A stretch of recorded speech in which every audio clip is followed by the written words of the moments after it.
Welcome to I Said What I Said. I'm 𝐼𝐸𝐴. That's Tyson Gentry. Finally happened here, Tyson. The Suns have traded Kevin Durant.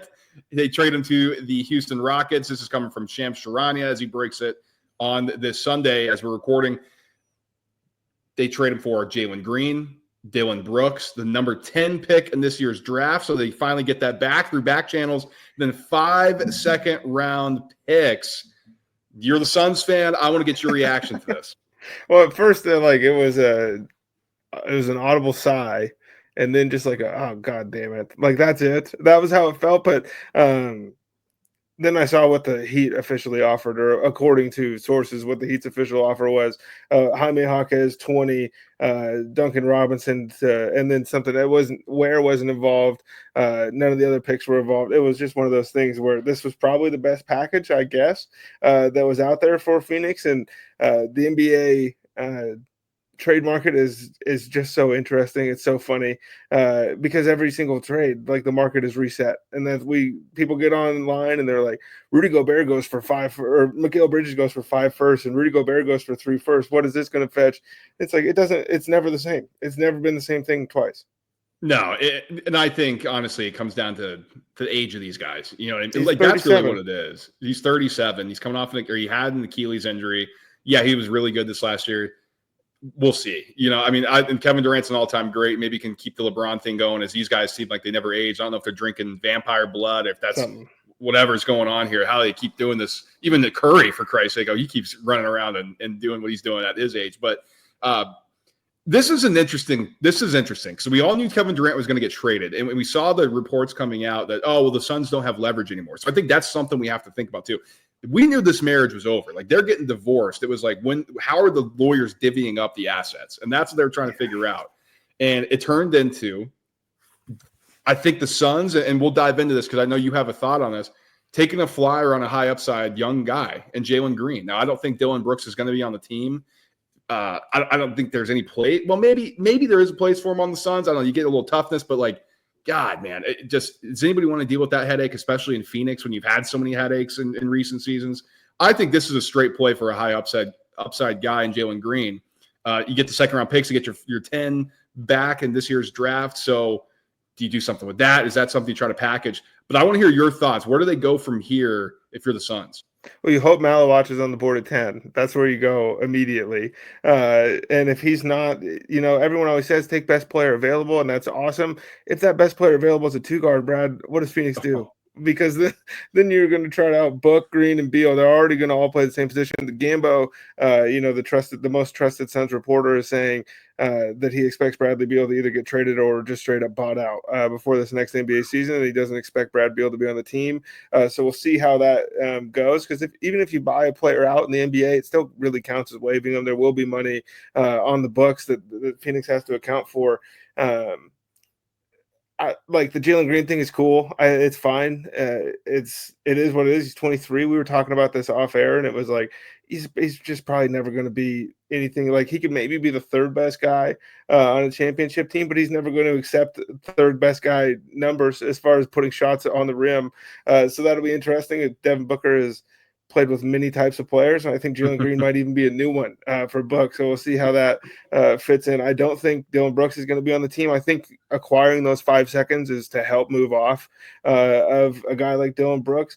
𝐬𝐵O also says that Jalen Green will not be rerouted. That was something that I was thinking once the trade went down, and other people had floated out there as well. But what's his market? Does anybody even want him? But for Phoenix, where they go immediately is try to get younger. There was a lot of if Phoenix goes for win now only players, this is just going to get worse. And this was the highest upside, I guess, that they were able to swing. Yeah, and I think if you're going to take a silver lining here, because make no mistake about it, I mean, this is not a good deal for the Suns getting back. Yeah, you can try to spin it, and that's what we're kind of doing, because it's let's say if Jalen Green turns into the 5-time All-Star, let's just level it like that, then you get something back here, and you could, because I do think the ceiling for Jalen Green is higher than 𝐻𝐫𝐻𝐫. We know Duncan Robinson can't play defense, so it's do you want another guy like that on your team? Probably Grayson not. Allen and Dillon Brooks on the same team is so funny. Oh my God, yeah. So we'll see what happens with Dillon Brooks, but I think In a vacuum, this trade is not a good one for the Suns. You're going to need a lot of things to go your way if you're going to come out this and be like, okay, well, we can maybe be okay with what we gave up, first of all, to get Durant, then flip it into this. But the other thing, like, people are looking at, well, you gave up this to get Durant, and this is what you got out of it. It's like, yeah, but he's 2 years older. He's 37 now. Like, again, we got to think about it like it's a car. It's a depreciating asset. Now, I know it's weird to think of human beings like that, but that's how these guys have to do it when they're running the front office, right? They're like, well, what's the value that we attribute to this specific player? And the Suns felt that this was the best package in return. I don't know if there was better offers. Seems like there wasn't. Coming based on it was what the Heat were offering, what the Rockets were offering. So the Suns are going to have to hope that Jalen Green figures it out. Tyson, we've seen when you get traded and you go kind of get a new home, a little bit new sense of perspective on things, right? Like, oh, this team drafted me. I kind of can do what I want. I got a little cachet. Oh, they traded my ass. I better get it in gear. Maybe that happens. Now, new head coach who's never been a head coach in Phoenix. Now you're bringing in Jalen Green. If you can't move off Dillon Brooks, if you have to hold on to Brad Beal, this could be something that we want to see on E! Channel, right? So I don't know what's going to happen, but that's where we're at here in Phoenix, and they won 36 games. Interesting. They had Kevin Durant and Devin Booker. They won 36 games. Those guys never got to play together, the three of them. It's another big three that Kevin Durant was a part of that never actually took the court together, so it's hard to tell. But KD's online. Suns fans want to be gone. I hope they're happy and they get what they want. No, dude. We wanted, like, when the Phoenix Suns went to the finals in 2022, they finally built a core. Look around. Like, it's been so long since Phoenix has had 4 or 5 good young players at one time. This is nuts. And then you mortgage the 2 biggest fan favorites in Cam Johnson and Mikal Bridges and the rest of your future to go out and get somebody who's supposed to move the needle forward. And then the needle goes backwards and the team gets worse. And he's online saying, I'm the one that actually wanted to bring in Bradley Beal, which is like sacrilege at this point in Phoenix Suns fandom. So, Kevin, the Suns fans didn't want you gone. Like, the team got worse. The guys that the Phoenix Suns fans loved got shipped out for you, who came in, got hurt, and then played well, but not well enough to elevate the team to even making the playoffs this year. 36 wins, and he goes to a Rockets team, Brad. And this is the crazy part, because I just said all that about Kevin Durant. If they had somebody that could score in the half court reliably, the Rockets probably just won the NBA Finals tonight. Like, we're talking, like, that's what he can do. This was a team, they won 52 games. Now you're going to pair up Kevin Durant, who's still a pretty good defender at this age. They were 22nd in the league in half-court offense. That's when it matters in the playoffs. Jalen Green was horrible in those situations. So what do? Oh, let's go out and get the easiest bucket in the league. Pair him with Amin Thompson. Jabari Smith seemed like he took at least a little bit step forward. Sengun, yeah, Freddie VanVleet's still there. It's interesting what they got cooking down in Houston, and we're big Ime Udoka fans in terms of a basketball coach and what he brings, like, in terms of an elevator. I think there's a few guys in the NBA who elevate their roster when you talk about just straight up X's and O's and how you handle a locker room. And Ime Udoka seems to be that guy, or one of those guys. Especially he walks in the mess that was Houston, and all of a sudden it's like, oh, Houston's pretty respectable now. It took him like 2 weeks. So I'm curious to see the fit down there. Is Durant looking at this thing like, hey, I'm the alpha?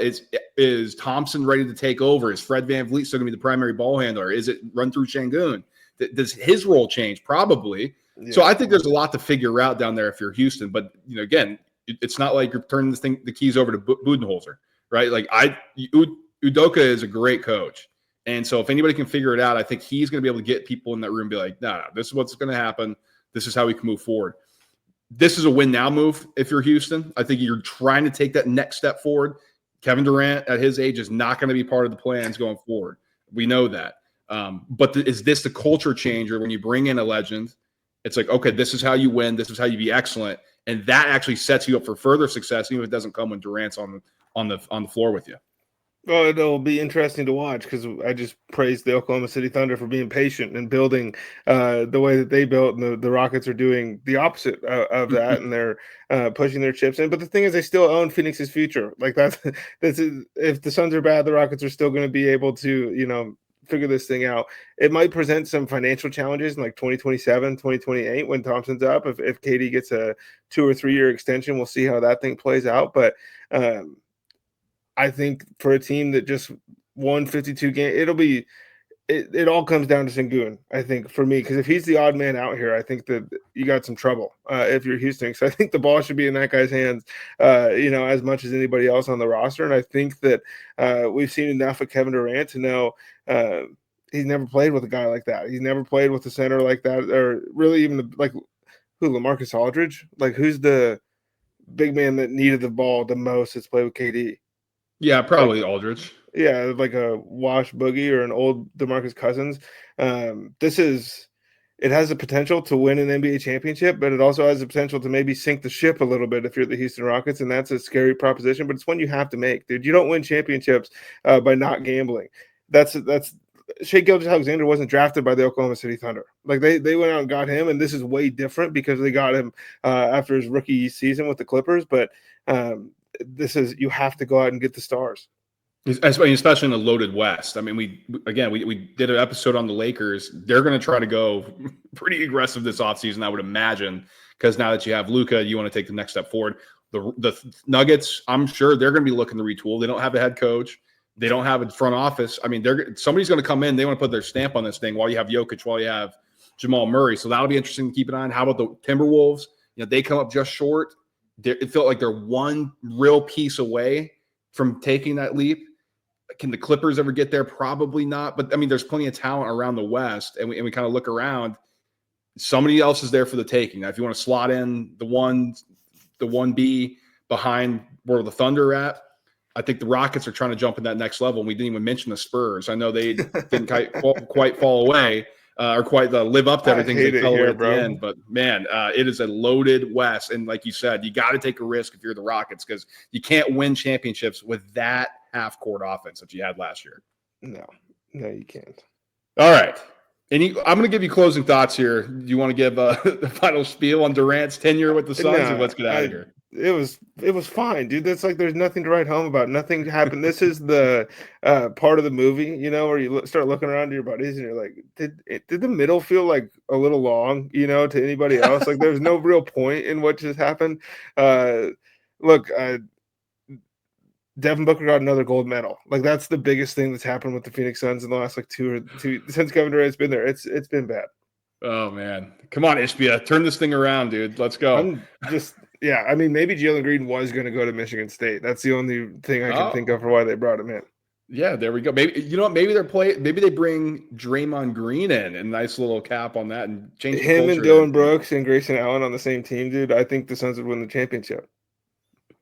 Like, subscribe, and share the show. Smash the like button on the way out. Stay subscribed. We got a ton of content coming to you as we get into the summer months. NBA drafts are on the corner. That's me and Tyson's. One of our favorite things of the summer, really, is we love breaking everything down, because there's a lot of people that don't know what the hell they're talking about. We try to give you what we think is actually going on. We've actually had a pretty good hit rate on that thing, surprisingly, compared to what you got out there. And so definitely tune into that. That's coming up on Wednesday.